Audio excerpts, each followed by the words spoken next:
My 4-year-old East Asian daughter swallowed a pendant, and that pendant exposed a murder the city's richest East Asian family buried for years.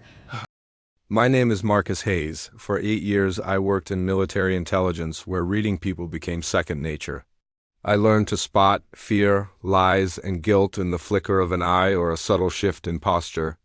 Now, I work in cybersecurity, a world of digital shadows and hidden threats. But nothing in my past, no interrogation, no mission, prepared me for the night my world shattered at the dinner table. My 4-year-old daughter, Emma, started choking. It was a terrifying, ragged sound. She coughed, gasped for air, and then, through tears, cried out that she had swallowed a pretty shiny butterfly. My wife, Jennifer, froze. It wasn't just the shock of a mother seeing her child in distress. It was a complete, unnatural stillness. Then, just as quickly, she sprang into action, but something in her eyes, a deep, primal fear, sent a chill through my bones. I didn't wait. I scooped Emma into my arms and raced to the car, Jennifer scrambling into the back seat behind us. The entire drive to the A, she was silent, her knuckles white as she gripped the seat, shaking uncontrollably. At the hospital, the X-ray confirmed it. A small, metallic object was lodged in Emma's esophagus. The doctors assured us the endoscopy to remove it was a routine procedure, but nothing about this felt routine. As they wheeled Emma away, Jennifer excused herself, saying she needed to call her father. A knot of suspicion tightened in my gut. I followed her, keeping to the shadows of the hallway. I heard her whisper frantically into her phone. "Dad, she swallowed it. What do I do?" I stepped out from behind the corner. "What did she swallow, Jennifer?" The color drained from her face. She stammered, offering up a string of excuses that made no sense. She said it was a cheap trinket, a gift from a friend, something she'd found. Each lie was more transparent than the last.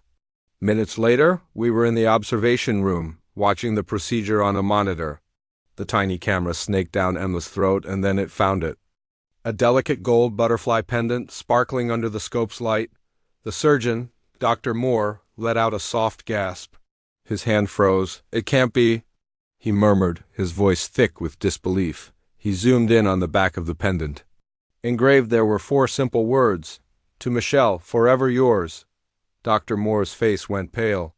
He quickly pulled up a news article on his phone and showed it to us. It was a missing person report for a woman named Michelle Turner, who had vanished 3 years ago. The doctor's voice cracked as he spoke. He had given her that necklace himself. It was one of a kind. Within minutes, the hospital room was swarming with police. Detective Santos took charge, his expression grim as he photographed the pendant like it was a sacred relic. He turned to Jennifer, his voice gentle but firm. "Ma'am, can you tell me how you got this necklace?"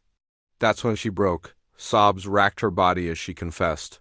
Her father, the powerful William Blackwood, had given it to her. He gave it to her the very week Michelle Turner disappeared, with a simple, chilling instruction. Hide it and never ask questions. In that single, horrifying moment, I understood. My wife's family wasn't just dysfunctional.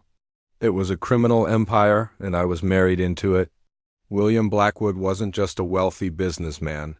He owned half the city real estate, judges, politicians all dancing on his strings. And his son, Jennifer's brother Derek, was even worse. A creature of pure entitlement and violence, shielded from every consequence by his father's immense power. Detective Santos laid out the cold, hard facts.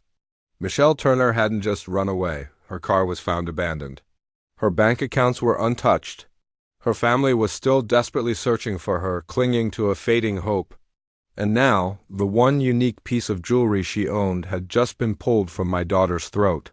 It didn't take long for Blackwood's machine to kick into gear. His lawyers descended on the hospital like vultures, shutting down the interview, demanding the pendant be returned, and threatening lawsuits against anyone who stood in their way. Then William Blackwood himself appeared. He was immaculate, his suit perfect, his demeanor as cold and hard as polished marble. He looked at me, his eyes devoid of any warmth, and told me I was misbehaving during a family emergency. I looked him straight in the eye. "Someone needs to speak for Michelle Turner," I said. A flicker of something dangerous crossed his face.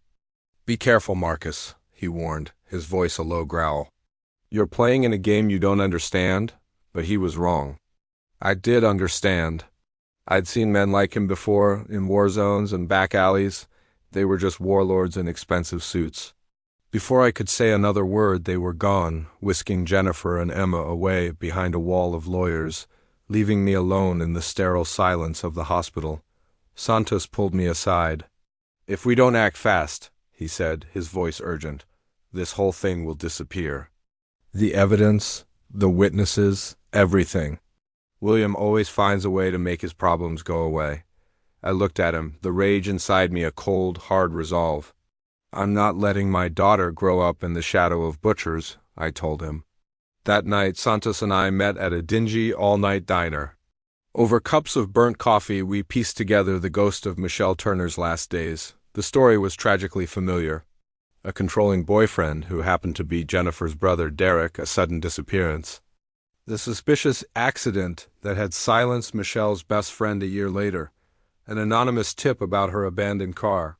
A high-profile gala that conveniently gave Derek a rock-solid alibi for the night she vanished. This was my world now. Not the battlefield, but a war fought with data and secrets. I went to work, diving into the digital ghost of the Blackwood Empire.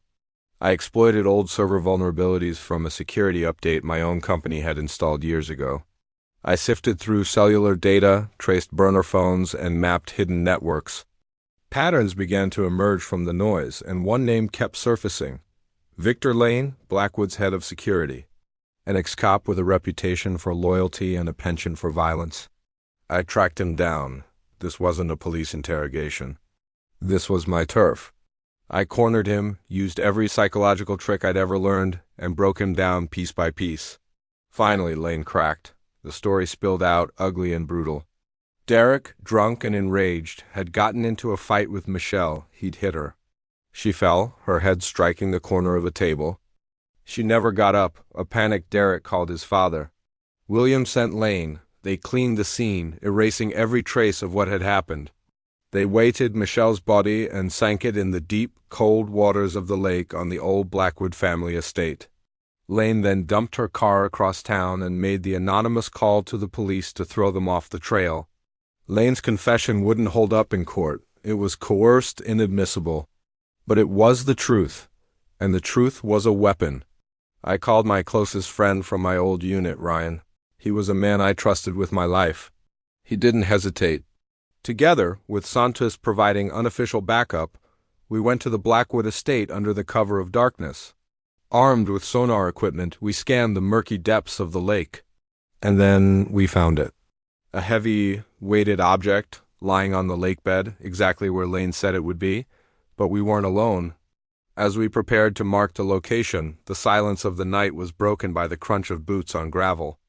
Blackwood's private security team swarmed us, their flashlights blinding. And then he appeared, emerging from the darkness like a phantom. William Blackwood, flanked by his lawyers, a smug, triumphant smile on his face. He threatened us with arrest for trespassing. He sneered and told me I'd lose Emma forever in a brutal custody battle he would orchestrate.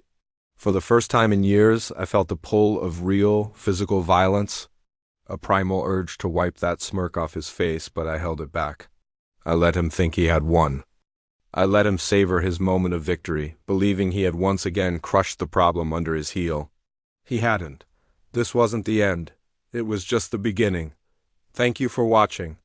If you want to see how this story unfolds, make sure to subscribe, and hit that notification bell so you don't miss the next part.